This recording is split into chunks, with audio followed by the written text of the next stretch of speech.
Hello viewer, and welcome back to part 2 of the simple segmenting. I'll grab hold of the camera, point it down and show you what to do next. This is mainly the glue up of the different rings. Fairly simple, so stick with it. Okay, we've got the various components now that's going to make the bowl or dish or whatever you want to make. The most important thing now is run each piece through your sander, your planer, whatever you've got to make that surface as flat as possible. Then get hold of your base, pop it on the ring.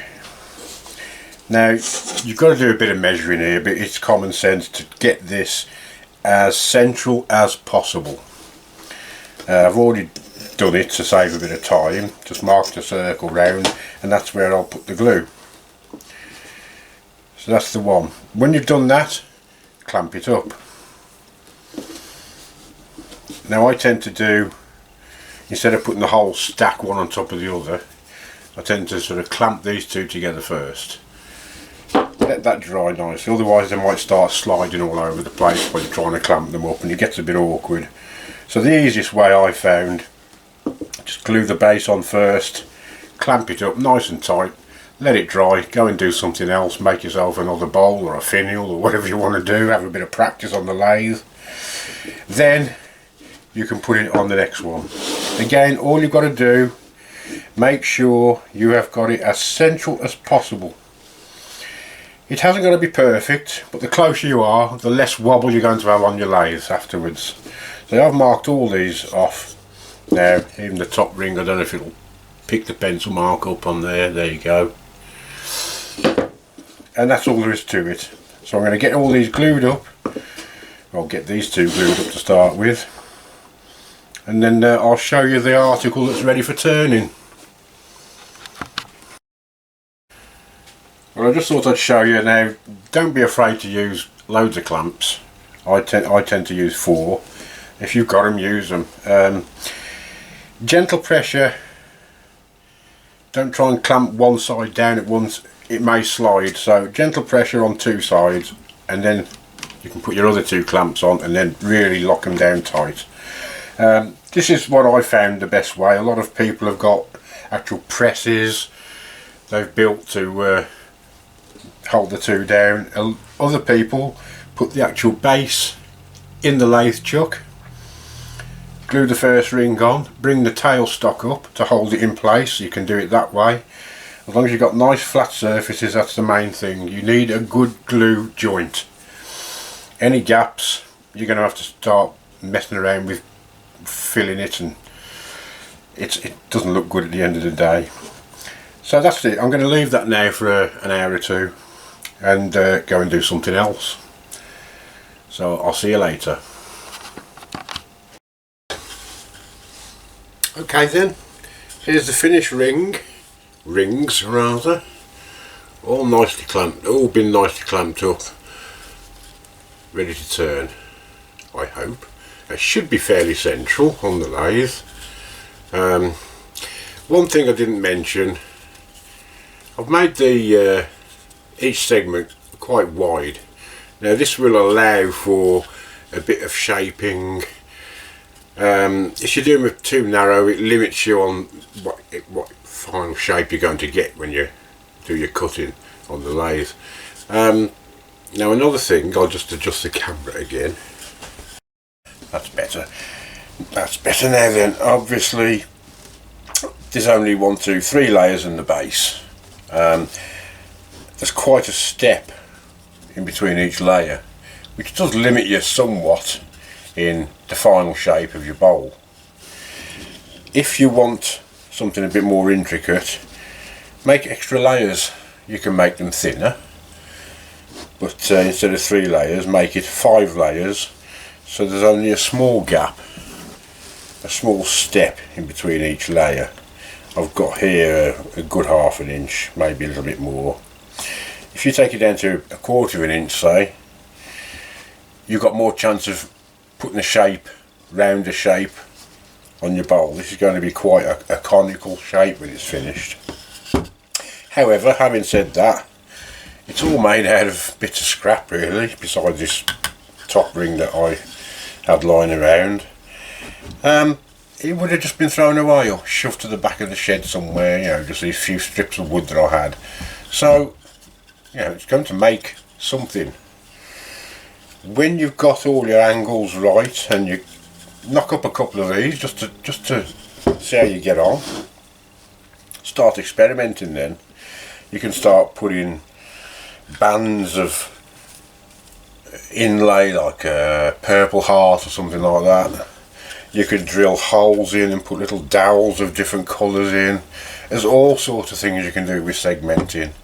So this is just a very basic idea for you to have a go at.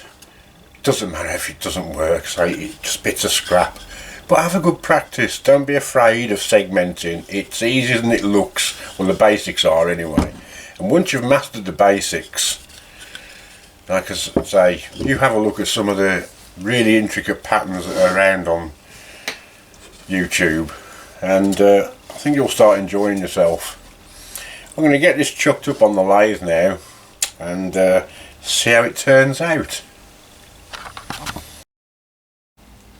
So there we go, all nicely sitting in the chuck.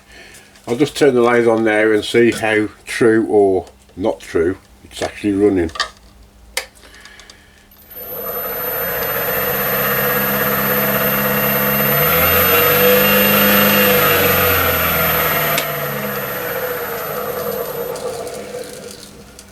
Now that's pretty nicely balanced, I must admit. No shake on the lathe at all, hardly any wobble at all on this, which just goes to show, take your time when you're trying to centralise all the different layers. It does help. If you've got something that's wobbling all over the place, it's going to be much harder to turn. So I'm just going to get on with this now and see what turns up. Isn't it surprising what a couple of minutes with a scraper can do? You can see now that the grain of the wood coming out. This has only taken 2 minutes to get it down this far. I'm going to go a bit further, but this video isn't really about the turning, it was about putting it all together. But I'll carry on. I'll just show you a little bit. I'm just using a scraper, a round nose scraper, which is what I prefer. Whatever tool you're comfortable with, that's fine.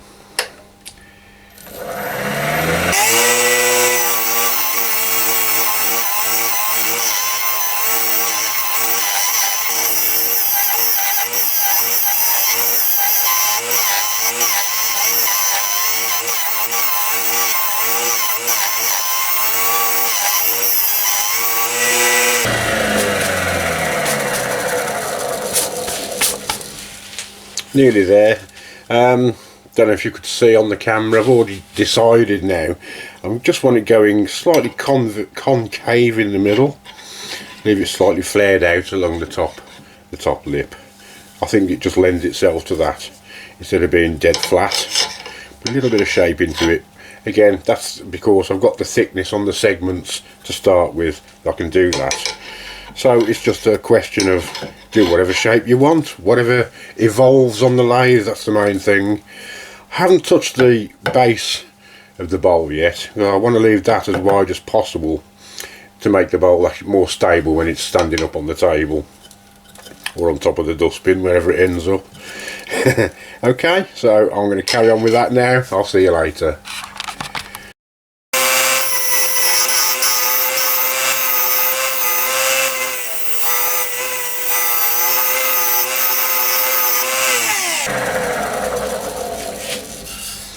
There you go, that's about the outside, just about done. I had a big knot, there we go, come flying out. I'm not even going to bother trying to fill it. It's natural, isn't it? Wood has knots in it, especially pine. There's another one there, but luckily that stayed in. But there you go. On the whole, I'm quite pleased with that shape. So I'm going to get on with the inside now. Exactly the same. All I've used is a scraper so far. So before I do the inside, I'll just go around this rim, take the flat spots off it, and then I'll start hollowing out. Now if this was a solid piece, there'd be loads to hollow out, but of course it's already half hollow already, half as much waste. Okay, see you later.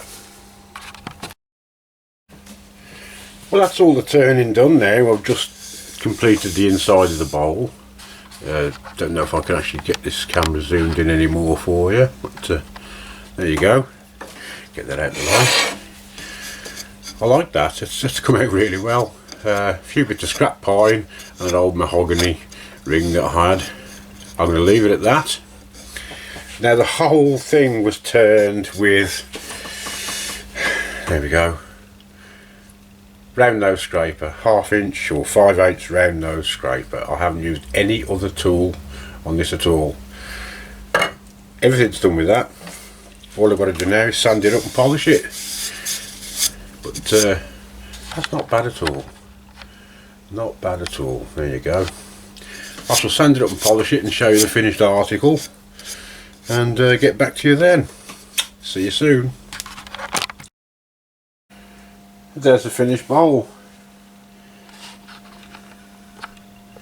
It came out alright, didn't it? Really nice. I've left the knot hole. So that's just a little thing to get you going on segmenting. I was really quick with the finish as well, just to get on with the job. I just gave it a quick coat of sanding sealant, knocked it back with a scotch pad, and just one coat of polish, friction polish. That's it. That's all I needed to put on it. So I hope this will give you some encouragement to start having a go at segmented turning. It's really good. So the only thing is, take your time. So that's it, viewer. So take your time. Have a go. It's really not as difficult as it looks. No, it's really not as difficult as you think. I probably make it look difficult. Of course, the good thing about segmenting, especially with a softwood like pine, you haven't got to worry about any end grain. You're not cutting any end grain at all. It's all hidden, it's all glued together, and that makes your finish a lot better. So especially with softwoods, it is difficult cutting the end grain on pine, getting a perfect finish, but you haven't got to worry about that with segmented stuff. So the main thing is to build yourself some kind of sled for cutting your segments. There's lots of them out there on YouTube. I've done a video of one if you want to look back. Didn't go into too much detail because they're really easy to make. It's just a thing of getting the angles exactly right. Once you've mastered that, have a go. And so you have a look on YouTube for some fantastic segmented stuff. I mean, this is real beginner's thing, but it was just to like get you going, give you a bit of encouragement maybe. Stuff, the bits of wood that would have been just lying around. All this comes from like strips that you've cut off a length of wood, and oh, I'll use that sometime, and it gets thrown up in the roof in my case, and you end up with a pile of wood you don't know what to do with. Well, now you do. Cut some segments, glue them up, make a bowl. Okay, that's it. Hope you've enjoyed it anyway, and I'll see you soon. Bye for now.